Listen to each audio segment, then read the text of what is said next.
One of the exercises I do with my clients every quarter is a talent assessment, where we go one level down and assess each individual and figure out whether they're A players, B players, C players, or toxic C players, and what actions we're going to take based on that.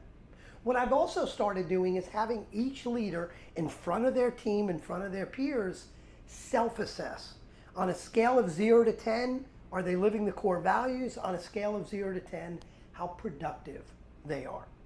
On this last go round, something really interesting happened. I was debriefing with the CEO who was amazed that one of his folks on his leadership team had scored themselves a 9 out of 10 in productivity, whereas he thought they were a 6, maybe 7 at best in productivity.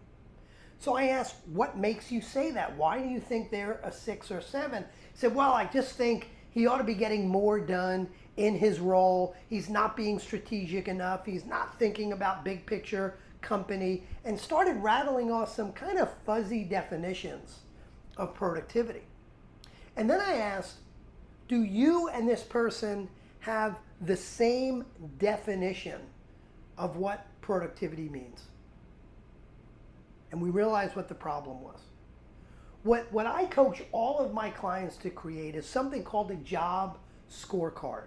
And I stole that term from a methodology called top grading. There's a great book you all should read called Who the A Method for Hiring. But in that methodology, they talk about having a job scorecard, which are things like what's the mission of the role, what are the roles and responsibilities, what are the competencies, but I think most importantly, what are the measurable outcomes of the role?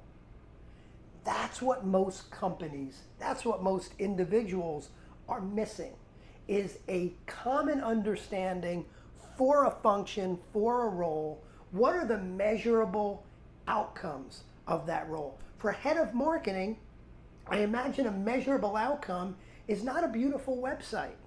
It's not a really colorful digital marketing campaign. It may be something simple like we need 5 new marketing qualified leads every week. For a head of talent or human resources, it's not we need to make sure we do a good job of communicating our benefits program.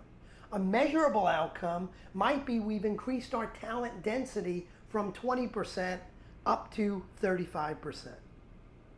How clear are you as a leader with what measurable outcomes you're accountable for and what measurable outcomes your team is accountable for? Everyone on your team should have a job scorecard. Starts with the CEO's job scorecard and cascades down. Do you have a job scorecard? If you don't, when are you going to create one?